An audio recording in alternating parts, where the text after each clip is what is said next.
Every villain has a backstory, but Shakuni's is written in bone and blood.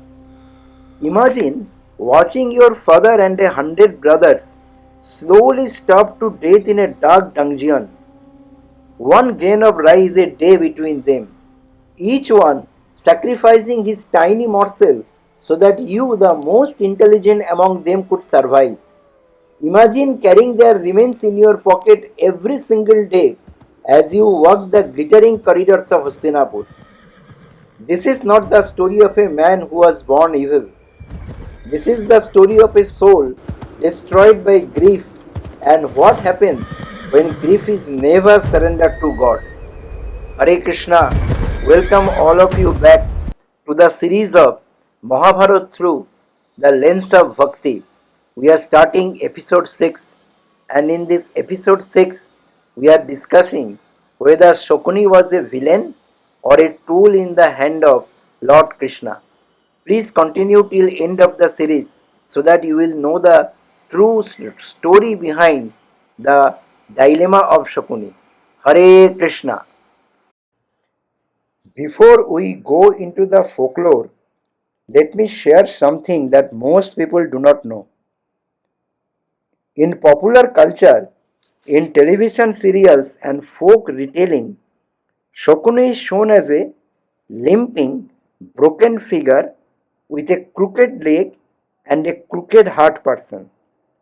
But the original text of Mahabharata tells us something entirely different. Shakuni was an able-bodied warrior, skilled in horse riding and combat with lances. His son Uluka was also a respected warrior. On the 18th and final day of the Kurukshetra war, both father and son fought with courage. Uluka fought against Bhima and Shakuni himself fought against Sahadeva, at whose hands he finally fell. This alone should make us pause. The man we have reduced to a cackling schemer was, in the original, telling a warrior of stature. And there is something even more striking. The scriptures tell us that Shakuni was the incarnation of the Dwapar Yuga itself, the age whose very nature is deceit, gambling, and intoxication. And Duryodhana was the incarnation of the Kali Yuga. These two souls, Kali Yuga and Dwapar Yuga, found each other definitely not by accident. This was a cosmic design, the dark forces of a passing age gathering in one place to play out their role in Krishna's grand plan. Now let us look at the popular folklore, because even if it is not found word for word in the original Vyasa text, it carries a deep psychological and spiritual truth. Gandhari, the brilliant princess of Gandhara, had a cosmic defect in her horoscope. Her first husband was fated to die. To bypass this curse, her family secretly arranged her marriage to a sacrificial goat, which was then slaughtered.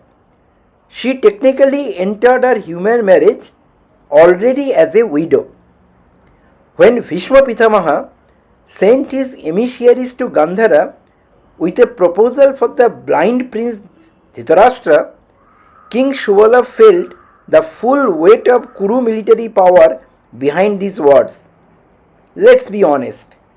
When the invincible Bhishma sends an army of messengers to your doorstep asking for your daughter, is it truly a proposal or it is an ultimatum?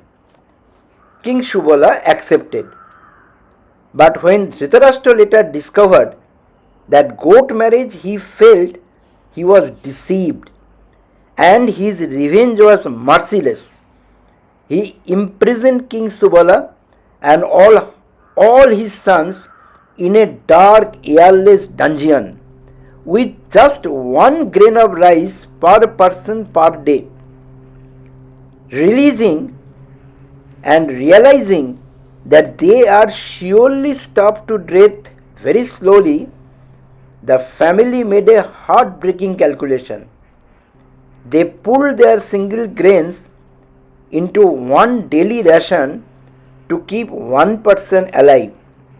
The most intelligent, the most sharp witted Shakuni.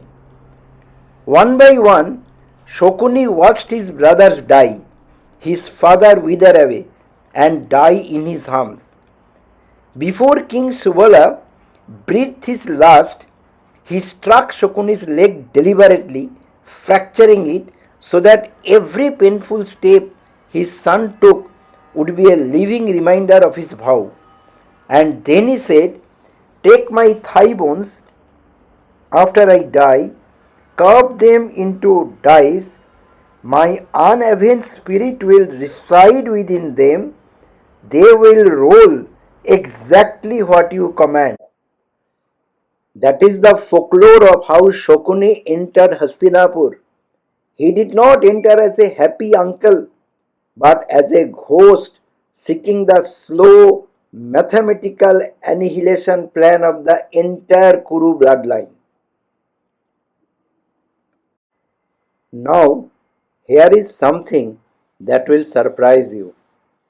In the original Sanskrit text by Vyasa, the critical edition of the Mahabharata, this dungeon story and the bone does not exist. In Vyasa's original telling, King Shubala willingly gave Gandhari in marriage because of Kuru's immense fame, prestige, and power. There was no imprisonment, there were no dying brothers. Then what drove Shakuni? Something far more real, something any one of us who have a sister can understand. When Gandhari found out that she was to marry a blind man, she immediately wrapped a silk cloth around her own eyes, choosing a lifetime of self imposed darkness. Shakuni, who loved his sister with his whole heart, arrived in Hastinapur to deliver her, and there he saw it, the brilliant, beautiful, gifted princess of Gandhara, instantly reducing herself to a shadow forever. He did not need magic bone dice to destroy the Kurus. He carried something far more dangerous, the cold, quiet, patient rage of a brother who felt his sister had been wronged, and for decades he whispered that rage into Duryodhana's ears. Whether you accept the tragic dungeon myth or the psychological reality of the original text, Shakuni stops looking like a cartoon villain and begins to look like something far more heartbreaking, a devoted brother whose love curdled into lifelong vengeance. But as a student of Srimad Bhagavatam, we need to think why Shakuni chose that. A very clear answer we get, which we shared earlier. Shakuni was none but reincarnation of Dwapar Yug, and Dwapar Yug had to finish. Kali Yug had to come. Therefore, both of them were part of the service of Lord Sri Krishna, who was there to annihilate the entire wrongdoing Kshatriya Kul during Dwapar Yug. In Bhagavad Gita, Sri Krishna has already said, Paritranayo sadhunam vinashayo cha dushkritam. This dushkritam's count was so heavy that they had to be annihilated. So Dwapar Yug and Kali Yug played a game and helped Sri Krishna to fulfill that particular strategy to take in shape. If the Mahabharata is a cosmic game of chess, Shakuni was the only player who understood that you do not need to kill the king to win the early game. You just need to control the board. Let me walk you through his major plans because each one is a masterclass in its own strategy. He poisoned Bhima at the resort with Calcutta poison and threw him bound into Ganga, a plan so perfectly executed that it should have worked.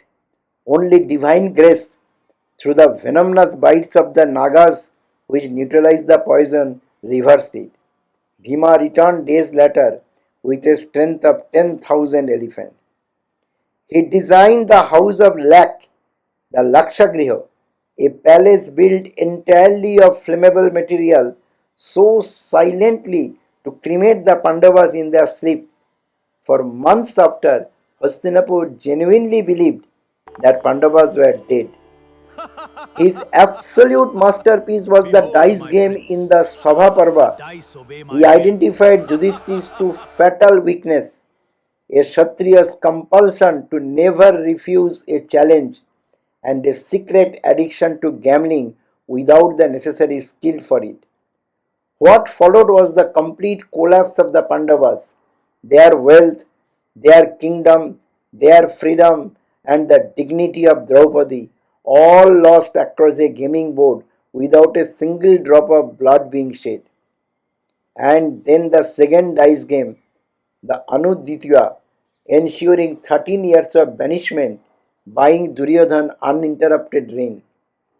And perhaps the most ingenious of all, the trapping of King Shalya.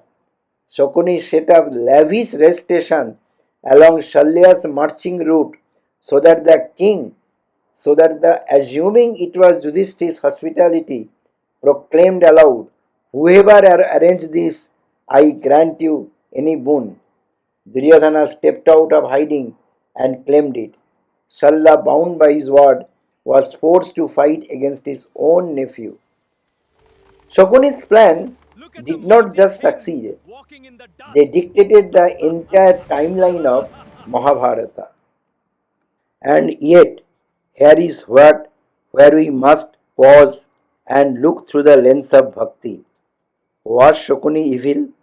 Or was his soul trapped in what Gita calls Krodha, anger, which Lord Krishna warns us in the second chapter is the first step toward complete ruin. क्रोधाद् भवति सम्मोह, सम्मोहाश्रिति विभ्रम. From anger comes delusion, from delusion the loss of memory, the forgetting of who we truly are and what truly matters, and from that total destruction. Shokuni loved his sister. That love was real. But when love is mixed with ego and revenge, even the most genuine emotion becomes a weapon of mass destruction. He loved Gandhari so deeply, and yet his action ensured that she lost every single one of her 100 sons. The very thing he set out to avenge ended up destroying the people he loved most. That is what the Gita warning us about.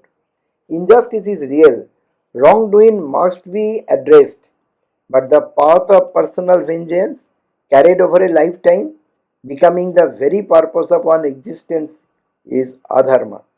It binds the soul tighter and tighter, birth after birth. And so, I leave you with a question to sit with after this video ends. What would Krishna have counseled Shakuni if Shakuni had gone to him instead of going to that gaming hall? Krishna counseled Arjuna on a battlefield. He counseled Uddhava. He would have counseled Shakuni too, and the advice would have been the same. Your anger is valid, but do not let it become your identity. Act if action is needed, but offer the action and its fruit at my lotus feet. Do not carry the weight of revenge across decades and lifetimes. That weight will crush not just your enemies, it will crush you. Shakuni never went to Krishna, and that perhaps is the real tragedy of his story.